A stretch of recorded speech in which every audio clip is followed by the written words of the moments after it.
Do you need a nervous system reset? Our bodies are so smart. They take care of things when we are in a crisis, but what happens when the crisis is over?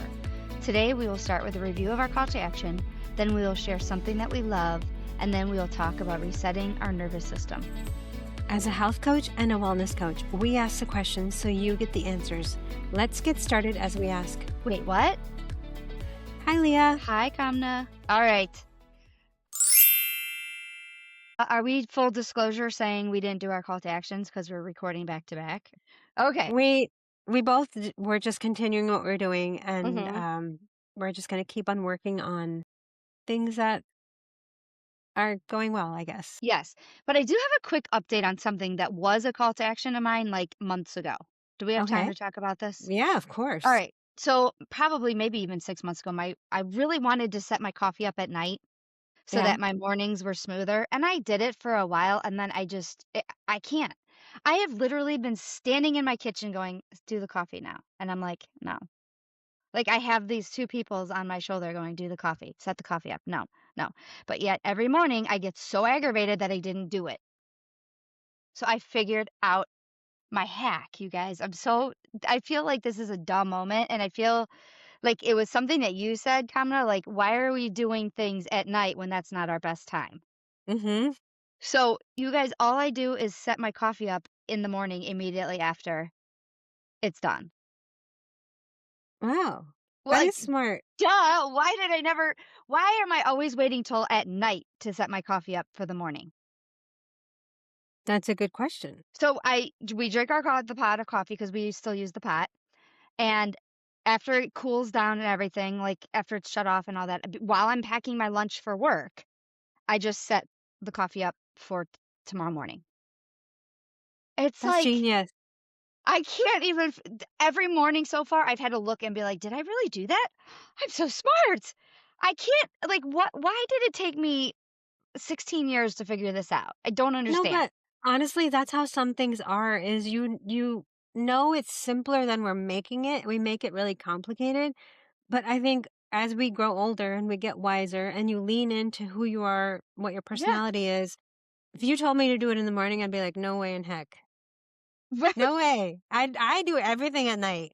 But that's not your personality. You have to do what works for you. And I've tried tons of times over the years, and it's just it doesn't click. I've tried routines, I've tried alarms, I've tried finding a what's that called where you a cue, and Mm-hmm. nothing sticks. I just don't have motivation to do anything when I'm done from with work.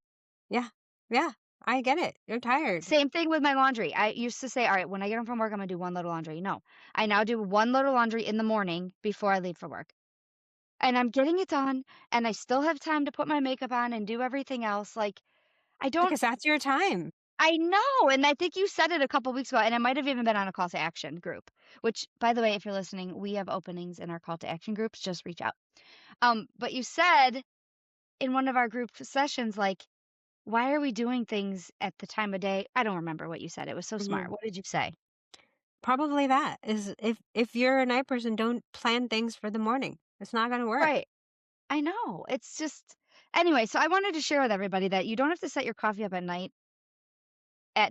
Like you could do it in the morning. Like I don't know why there was like a rule in my head that you had to do it at night.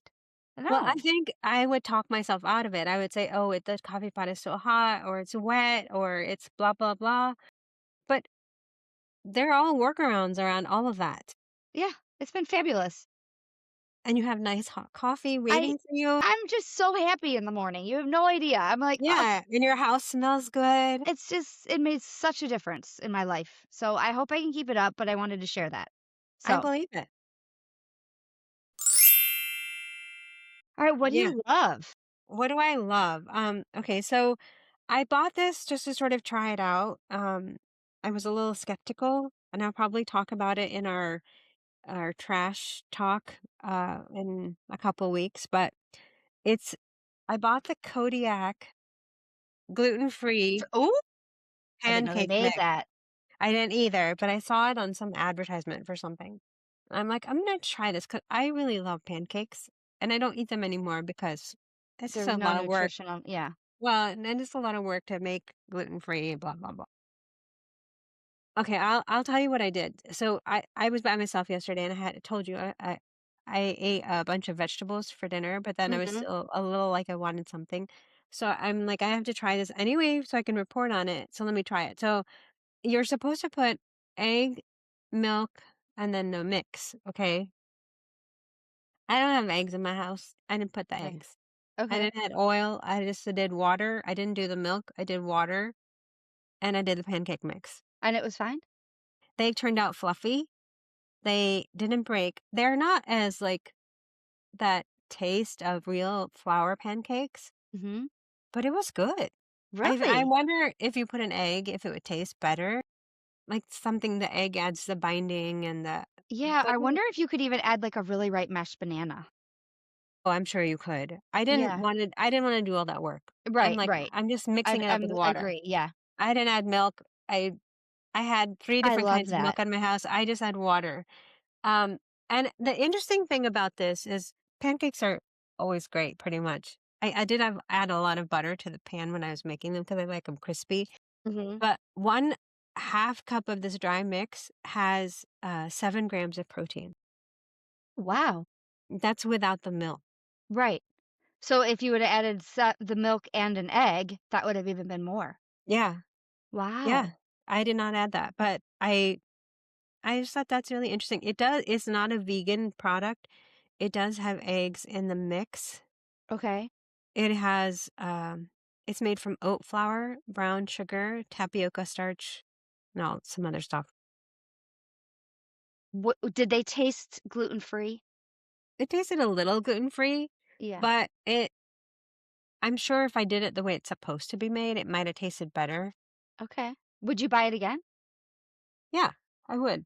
Okay. But I don't make Mm, pancakes for myself that much, but I thought it's right. a protein pancake, so it You has know, you some can make muffins and cupcakes and stuff with that stuff. I am gonna do that. I think Yeah. it has a recipe for gluten-free banana nut muffins Yeah, or and make a oatmeal banana nut cookies. cake. This is Oh, oatmeal cookie recipe also. So it could be used for a lot of different things, you know? okay. That's good to know. I So didn't know they even made it. I enjoyed it and I was pleasantly surprised at the protein and it tasted good. I would Okay. eat it again. I would definitely finish this box at some Okay, point. good. It's good to know because sometimes my son's looking for something and, if he doesn't like something or whatever, I eat the rest of it or whatever, and that's Hmm. something that I would eat then. Good. Yeah. That Alright. the only thing is it is not vegan. I did not realize that, but I do read the ingredients before I buy Yeah. mostly. Okay. Alright, well, thank you for that tip. Yeah, Alright. you're welcome.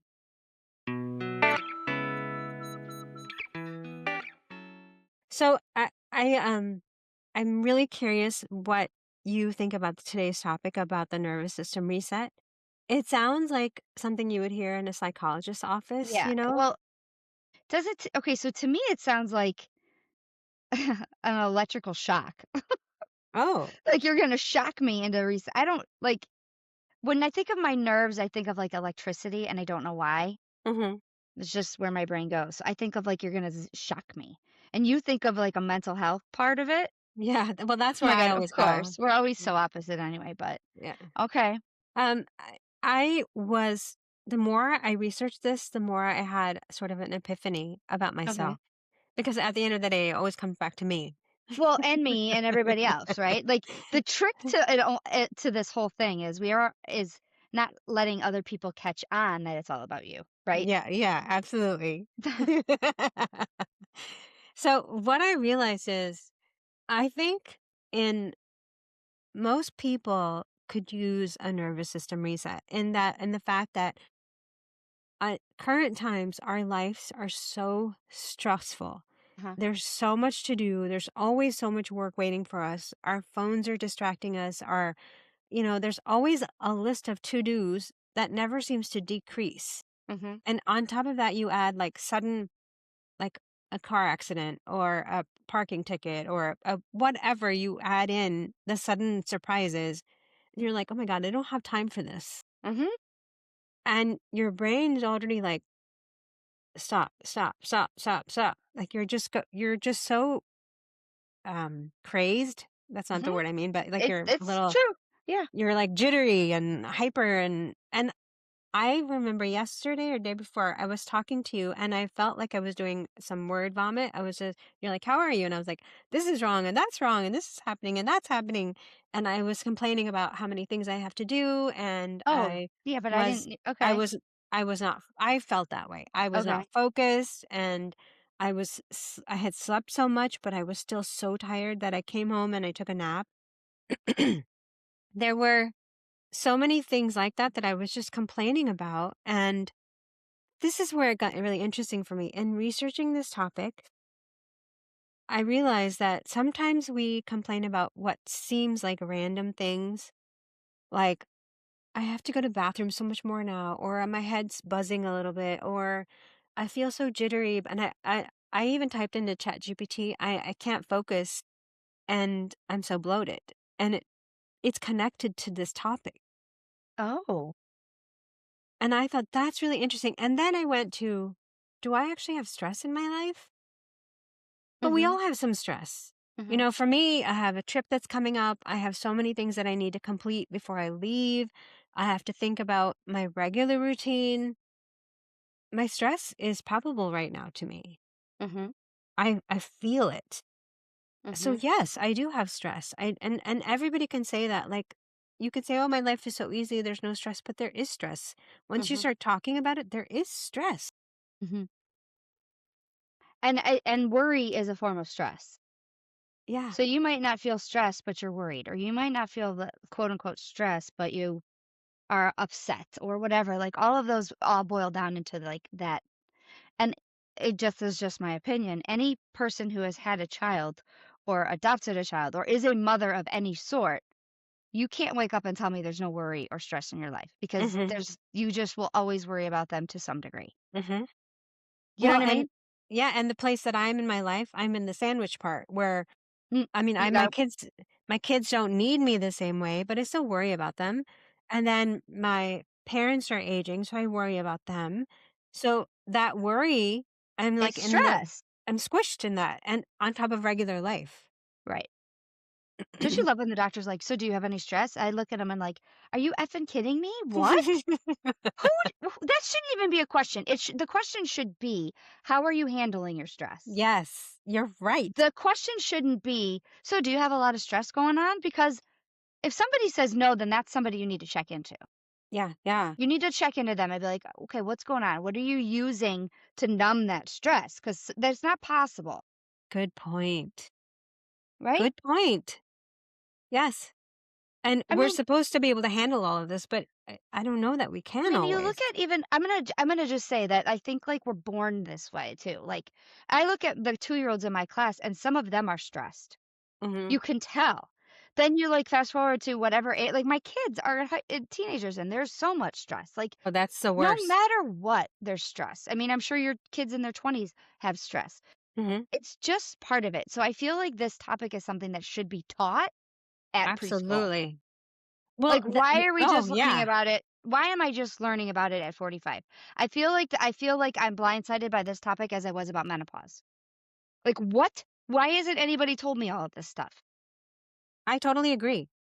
And that's what I'm saying is like all these little symptoms that we feel and we feel like they're just random parts of aging. Maybe they're not. Maybe they're to your body's way of screaming at you that something Mhm. is wrong. Right. Okay, so wait, Pay let's back up attention. though. And Yeah. let's talk Okay. about what is your nervous system. Yeah. Consists of two parts. Okay. The uh, sympathetic, which Okay. it's I think is labeled backwards, but it's okay. Okay. The sympathetic is your fight or flight, and that's like if you're if you're being chased by what they say a bear, or if you're surprised by somebody, or if you get into a car accident, or something suddenly happens, and you're just like in a I have to fight for my life kind of situation. Okay. And then the parasympathetic is rest and digestion. So it tells your body, okay, everything's running smoothly, highway's clear. We just go along and do our basic things. Time for sleep and Mhm. eating and digestion. It's on all good. All good. Okay. I also come up with well, I found this. It's also another way to look at it as your body's command center. Oh, It Yes. basically it's your brain, your spinal cord, and your nerves, and they control everything we do, think, feel, and sense. Mhm. So it's pretty dang important, Yeah. Yeah. right? It's very important, and it's every human being has to worry about this. Mhm. Yeah, for sure. But we don't it's not talked about enough. No, and that's what I'm saying. We think about, "Oh, I have this problem. I have that problem. I have this problem." Maybe it's all Right. connected to this. Right. Okay. Go for it. Where did you go next So, then? Because we always go in different ways. yeah, we do. So I was looking at how do you know if you need a nervous system reset? Okay, tell me because I bet you I check off 100% of those. Excuse me. If you're feeling on edge, anxious, or easily overwhelmed, Okay. I would say I'm mid on that. I Midpoint. think sometimes I have that. I don't. I saw this post about how Nick Jonas was on the red carpet for the Golden Globes or something, Okay. whatever award ceremony just happened, and he was having an anxiety attack. And if you looked at him, no way could you tell. You couldn't have a clue that he was having an anxiety attack. He was sweating a little bit, but you wouldn't know. You just wouldn't know. And that's the thing for most people, you don't know. Mhm. Trouble sleeping or staying asleep, Okay. All right. Oh, digestive okay. issues such as bloating, reflux, or urgency. Urgency to go to the bathroom, you mean? It could be pee or having a bowel movement or whatever. Oh my gosh, so if you suddenly were like, "Oh my god, I gotta go to the bathroom." Yeah. You might need a reset because your digestion's off track. Oh my gosh. Okay, go on. Overreacting emotionally to small stressors. Yeah, that's everybody in my house at this point in life. Well, I know, and I'm not picking on you, but sometimes you've said, "Oh my god, you're overthinking that." I've said that to And you? yeah, not in a bad way. Oh, Not okay. I'm not like, a "Oh my god, I'm a horrible friend." no, no, no. Like, well, yeah, because to you, it's not that, and we do that. When we hear somebody, we're like, "What's the big deal?" But in their head, it's a big deal. Mhm. So you feel like, "Oh my god, it's such a small thing, but why am I having such a big reaction?" That's what it Mm. is. Difficulty losing weight despite doing everything right. Ding, ding, ding. How many of that is us? Okay. Alright. I'm gonna go reset myself right now. Live on the podcast. Oh my gosh. Okay, go on. Any more or So those are no, those are the main signs. Obviously, there are okay. the other small ones, but Okay. Alright, so that's interesting that you said difficulty losing weight because I searched, um, how does the nervous system or does the nervous system affect weight loss mhm, and weight gain? And the word they use is profoundly, which is such a the nervous system profoundly affects your weight. It controls your appetite, it works your metabolism and your energy balance, which I think is like waking up sleepy, like, or, like, are you tired? Are you low energy? All of that. And here's a quote that I wrote down and I started. And I love this because so many people say it's calories in, calories out, right? Weight isn't just about calories. It's heavily influenced by your brain's intricate control over hunger, rewards, stress, and metabolism, making your nervous system health a key factor in weight management. yeah. Oh my Didn't know any gosh. of that. I didn't know that. I Well, truly didn't. related to that, I was reading about um when I was asking about the bloating and the constipation and the Mhm. just the general unease. And it said that if you have a blood sugar problem, like say you don't eat enough in the morning or you're dieting or you're not eating enough protein or you're not providing yourself the basic nutrition, your body as a way to counterbalance the blood sugar will send out cortisol and adrenaline to combat that. So then those are your stress hormones. Mhm. Guess what's happening? You're going to be like, "Ah." And when you have high cortisol and high adrenaline, you don't digest. So then you might be doing all those things properly, but your weight's still going to either stay the same or go up. Yep. Yeah. Okay. I also looked up factors that disrupt your nervous system, which number one, the number one thing that disrupts our nervous system is chronic stress, which I think we touched base that there's just All of us have chronic stress. Okay, number 2 is emotional eating. I didn't know that. Emotional eating can disrupt your nervous system. And I mean emotional eating like when you're well, every boredom isn't it? But when you turn to food to feed an emotion. Mhm. What is going on in that case is your brain is getting a reward and then the pathways are stimulated by those certain foods and this is just making it's like worsening that nervous system functioning. Am I making sense? Wait, I wanna understand this. So you're saying that emotional eating is a way to sort of combat the stress, but it also amplifies the stress, right? Yeah, So it's a cycle. it actually breaks down the nerve it's disrupting the nervous system cycle. Okay. Wait, so let's start over. So when you emotionally eat because you're chronically stressed, that's 2 factors right there. The emotional eating well, the chronic stress that leads to the emotional eating, both of those together also disrupt your nervous system because your brain's getting a reward. And your brain's like, "Oh, I get this reward." And it's not really a reward. But your brain thinks it's a reward. Do you know what I'm saying? Yeah.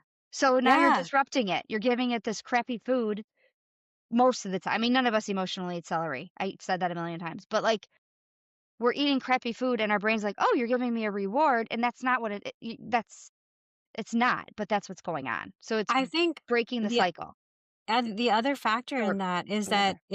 it it might be a reward, but also might be a coping mechanism.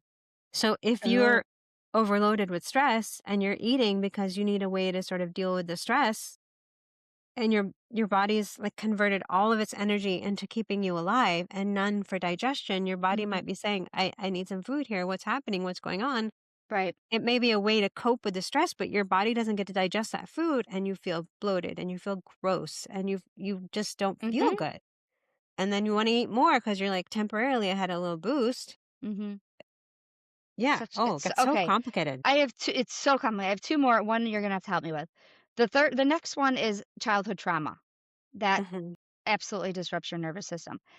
That's something that you either have to talk to somebody and get through, acknowledge that it was there, but what it does is it impairs the brain's stress response. So Yeah. that's really why you need nervous system resets, like multiple times in a week sometimes Yeah. if you've Yeah. had childhood stress, trauma. Okay, the next one, and I always say I want to do a topic on this, the vagus nerve. Hmm. I don't even know what the vagus nerve is, but supposedly if you stimulate this nerve, it can suppress your appetite and improve your metabolism, which through the studies of doing that, they've realized that then it has a direct effect on your nervous system. Hmm. It's sort of the highway that runs from your brain to your gut, and it sends messages all the time. So when that nerve is uneasy or disrupted, you're going to get messages and cues to sort of cope with it. Like, Okay. suppose you're on a highway and there's a bunch of traffic. You're going to say, should I take a detour? Should I stay with this? What is the GPS telling me? And you might get off the road and say, oh, the GPS told me not to do that. Why did I not listen to the GPS? It's sort of like you're not listening to your body's cues and you're sort of compensating for the symptom instead of Okay. actually dealing with the problem. Whereas, So like, so when we're not listening to that vagus nerve signals, we're disrupting our nervous system. yeah. And Okay. then your body sort of learns little coping mechanisms, but that aren't really sustainable long term. Mhm. So it might send more cortisol and more adrenaline to sort of cope with the immediate problem. So you might get emergency services on the highway to deal with the accident, but then you have another backup because everybody's looking at the emergency Right, vehicle to right, see what right. happened. Hmm. So the temporary little things that our body does, it might help in the moment, but long term, we need to sort of take care of that and say, everything is fine, everything is Mhm. calm. Like you have to clean up the highway to be able to run smoothly again. Mhm. Okay, that makes sense to me then. All right. So, what do we So, do? there's a lot of things you can do. I Mhm. went in two different directions. One was what helps, and Okay. then what do you feel when your stress is starting to come down? What physical symptoms do you feel? Where do When you your want me to stress is getting better, you mean? yeah. Like, Okay, suppose you had a relative who was really sick or, some situation where that was a prolonged period of stress. okay, okay, I just don't mean like an immediate, like, "Oh, someone hit my mailbox, I need to get it fixed." I mean, like, long term, okay. 6 months, a year, long-term stress. Okay, so What let's say, happens like, a school year, you're a teacher, and 9 months of the year, you're, like, under stress, and then the summer comes. Yeah, Okay. yeah, and the administration is putting all these new programs on you, and the teachers are getting frustrated, and kids are getting antsy, and the whole year is just full of all this Mhm. stress. And then summer comes, and these are some of the things that you can feel when your body is recuperating from that cortisol overload. Okay. You can feel fatigue or heaviness. So Oh, suddenly you're just like so tired. You're okay, just exhausted and you need a lot of sleep. You're sleeping everywhere. You're just falling asleep so quickly. Your body is saying, okay, it's finally safe to rest. okay, You can have an emotional release. You can cry easily. You can feel really nostalgic, emotional. Because when you are in high stress, it numbs your emotions so that you can function and think about what to do. okay. So is that could be why if somebody's has a death, they don't cry right away, Yeah, and it's like, "I can't cry," and then, like, a month later or something, it's just they can't stop crying then, right. because your body has protected you and it numbed all of those emotions Yes, to get you through what you need to get through. yes, exactly. That makes so much sense to me now. I did not know Your it would yeah, go on. excuse me, your digestion can change. So you can have increased bowel movements. You can have bloating or gurgling. Your appetite can change when your body is trying to recover from all that cortisol overload. You can have changes in your temperature. So you can feel warm, flushed, or even briefly chilled. You can have sweating or cold hands or feet. And that's your body's way of resolving all of that overload. Wow. You can have muscle sensations such as aches, soreness, twitching, or deep sighs. You can have jaw, neck, or hip release, so you could just have more body aches. What happened? No, I'm like, those are like okay, go on. Yeah. Yeah. You can have head pressure or lightheadedness, so mild dizziness or foggy brain, pressure behind your eyes. And I'm not completed this list, but if you think about it, you're like, the stress is gone. I should feel better, Right. but But not that's not always the necessarily. case. hmm Your sleep could change. You could be sleeping deeply. You could have vivid dreams or temporary insomnia. And this is all Inc- after your stress is gone. it's starting to decrease. Yeah. Okay. Or yeah, Increased decrease.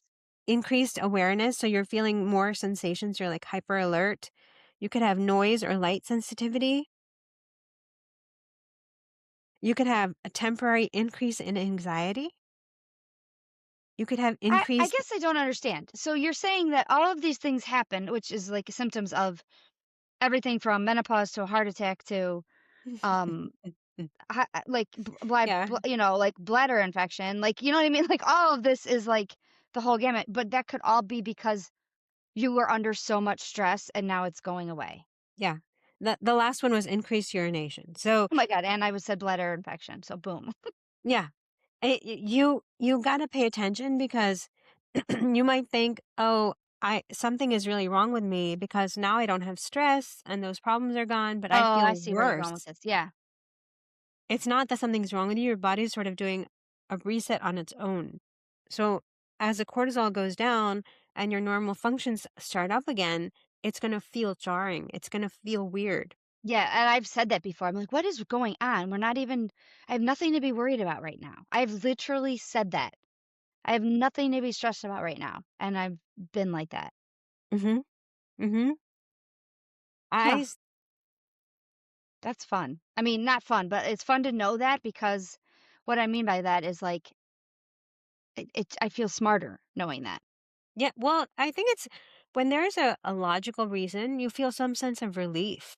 Yeah, That I'm not going crazy, I'm not broken, my body's not broken. Something is actually just wrong. Or your body's trying agreed. to fix what's wrong. Right. Well, that's true. 'Cause our bodies are way smarter than I give it credit for. Mhm. Way smarter. But, like, Yes. you were saying things, and I'm like, "Oh my god, I have that right now. I have that right now. What's going on?" Like, I was like, "Oh, I need to go reset my, nervous system, I think." Hmm, okay. And a reset isn't a singular event. It's layers of regulation over time. The body doesn't just snap back into place. It unwinds. So you have to do this over you have to try and reset it, multiple times even in a day.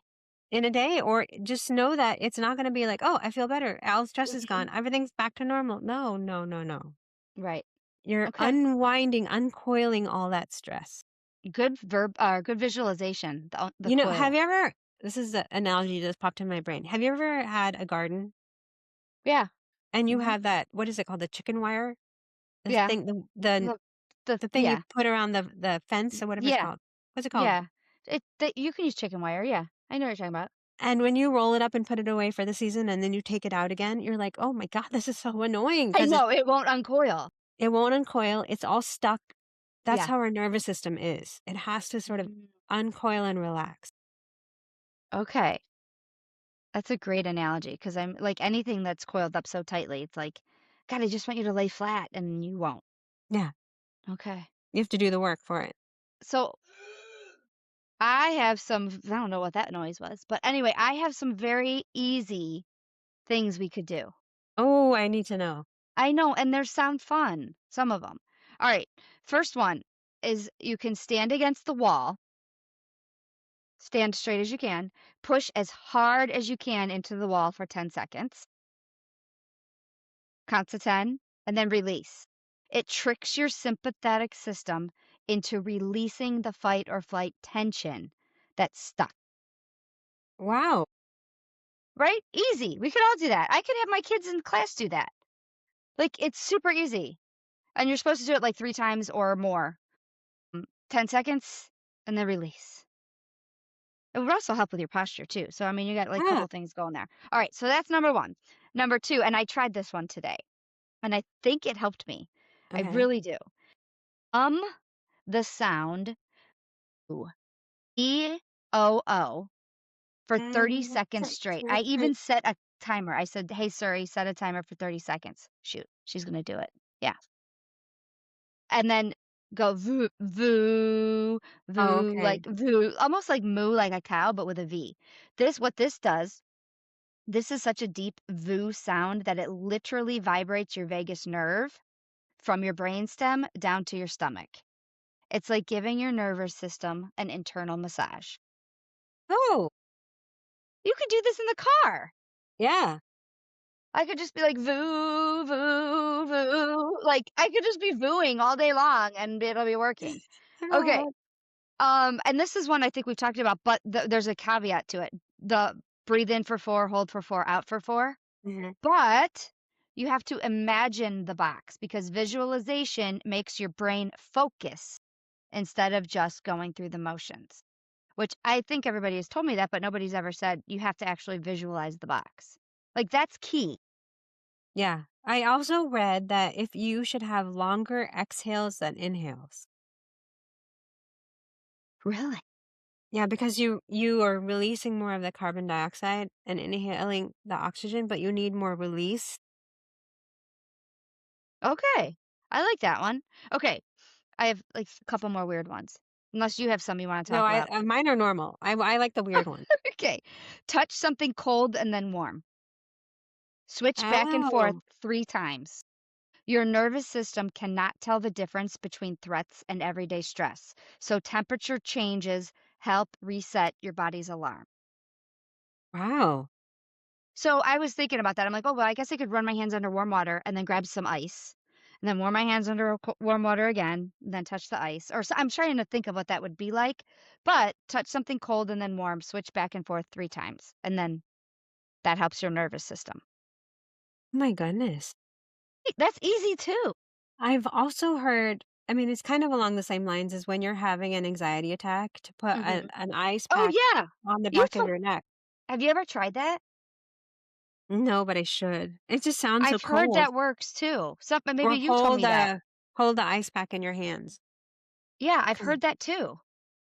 Maybe you told me that. We'll have to It try that. distracts you. Yeah, we need Okay, to. here's another one. Make this is cool. I don't know. I'm thinking you do this in your bed. I don't know where else you would do it. Make yourself physically small, like in a ball. Like curl up Okay. into a ball. Hold it for 10 seconds. Look at I'm trying to do it. And then stretch your arms as wide as you can and do that 3 times because it helps your nervous system practice moving between activated and calming states. I like that so much. I know. What if you do that right before bed? Okay, legs up the wall is an easy one, but I didn't know that that helps your nervous system. I knew it helped your circulation, but it also helps your nervous system. Butterfly tapping. So put your hands in a butterfly so the opposite one is on your shoulder and just tap it Huh. and then stop and then just tap. I did Okay. this. I went to a conference and this lady had us doing, I forgot the word for it. There's a word for it. I'll remember it like when we're not recording, but where you're tapping yourself. It's not tapping, it's something else where you're like rubbing your Yeah. arms or rubbing your legs, the top of your thighs. It's along the same lines. I think it helps you to reset. Okay. I have 2 more. One I will never do. Put your shower on cold at the very end of your shower. Oh. It teaches your body that intensity isn't danger, which I get that, but I've Mhm. never my son used to do it repeatedly, and oh my gosh, he would all of a sudden you'd hear him go, "Wah! Ah!" And then he'd get out of the shower. That's so funny. I know. Alright, the last one it's called an earlobe massage. Okay. You pull down your earlobe for 30 seconds, you pull out your earlobe for 30 seconds, and then you pull up your earlobe for 30 seconds. Well, that actually feels really good. Doesn't it? And you're Yeah, supposed to do it on both ears. that feels good actually. So those are all things that are not hard to do.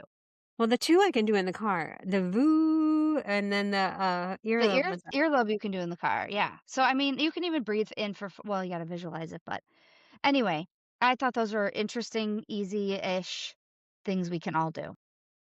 That's really good because we need easy. Yeah. So what did you come up with for how to reset it? Well, I'm gonna go through this quickly because some of this we already know. Okay. The breathing, which you talked about, longer Okay. exhales and inhales, body-based practices such as walking, gentle yoga or stretching, rocking, swaying, or lying on the floor, which you mentioned, massage or self-touch, um, consistency over intensity. So small, frequent calming inputs beat occasional long sessions, so 2 to 5 minutes at a time. Okay. Reducing hidden stressors such as undereating, excess caffeine, overtraining, so working out a lot, poor sleep timing, and constant stimulation, such as the news or screens Mm, or multitasking, which I'm guilty of. And then cognitive safety, letting go of all or nothing thinking, reframing self talk from judgment to curiosity. So these are all a little bit more long term, deeper. I like yours because they're very doable. They're very, yeah. very doable in the moment. Yeah, and that's sometimes what we need is like, "Oh my gosh, I'm freaking out. I just need to calm myself down right now." Hmm. So grab your earlobe and pull it or whatever it is. So, yeah. Or go wash your hands with super hot water and then turn it on cold. Maybe not really hot water. Well, yeah, but Yeah. but you know what I mean. Like, Yeah. do Yeah. Yeah. something like that, you know what I mean? I think it's a good idea and it can't hurt us. No, right. That's the key. None of these things we've just mentioned can hurt you. None of Yeah. them. And they're So, uncoiling that fence that we really need to uncoil. mhm, it's a good point. Ah, All oh, right. good, good. We Uh, all need this. so what are you gonna work on? Are you gonna do any of them? I I know I'm starting to sound like I'm repeating my call to actions because I haven't actually done them. So when I was looking at my symptoms, one of the things that came up was doing 3 breaths before I eat and taking a walk after dinner.